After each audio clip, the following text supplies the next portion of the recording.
Forget everything you think you know about medieval food. Because the rich in the Middle Ages, they weren't just eating. They were staging edible Broadway musicals on their dinner tables.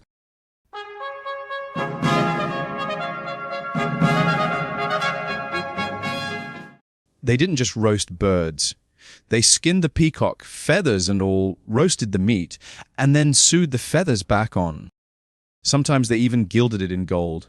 So it looked like a living golden peacock, just chilling on a plate. Because nothing says, bon appetit, like majestic bird taxidermy.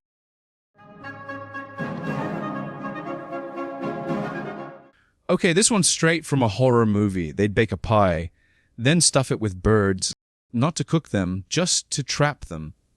So when you sliced it open, boom, surprise pigeons, feathers, screaming, dead Joffrey. 10 out of 10 prank, Michelin star not guaranteed.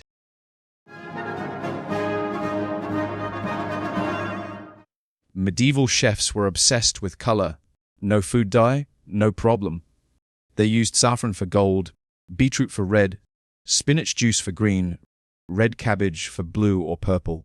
Basically, your pie looked like a Lisa Frank folder. That tasted like goose.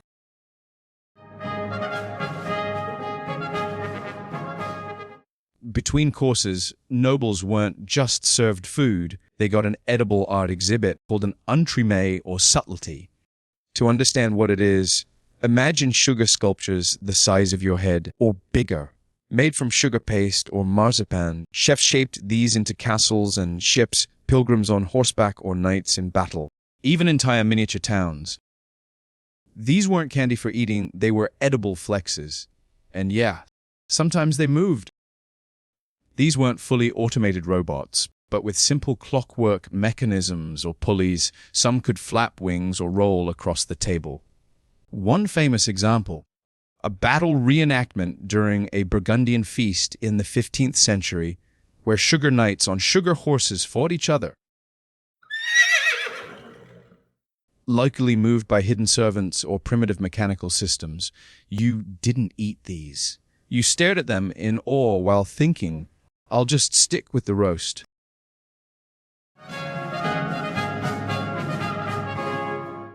Rich medieval folks also loved a good monster dish.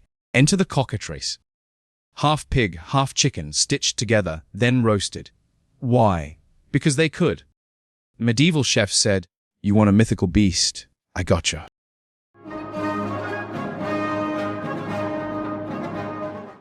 This next drink was called cockerel. And yes, it's exactly what it sounds like. You boil a whole rooster in ale, throw in some raisins, herbs, and spices. And there it is. Chicken beer. They thought it boosted strength. We think. Well, maybe just don't.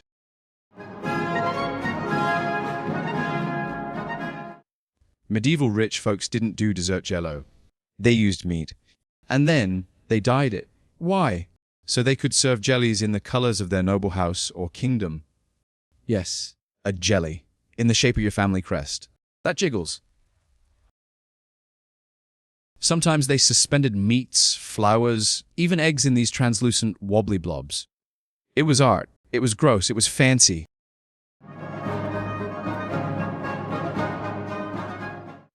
Sometimes they hid burning incense under the food.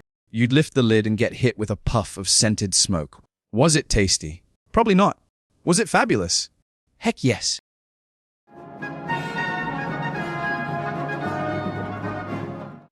Here's the kicker. No one even ate half this stuff. It wasn't about taste. It was about power. If your dinner didn't feature a jelly swan and a chicken sewn to a pig, were you even a real lord?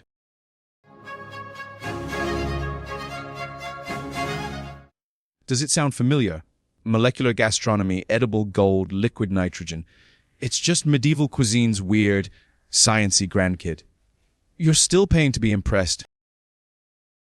So next time you post a fancy brunch pic, remember, somewhere in 14th century France, a nobleman was already drinking chicken beer next to a roast peacock dressed like it was going to prom. If you enjoyed this deep dive into medieval weirdness, hit that like button, subscribe, and drop a comment below. And see you next time.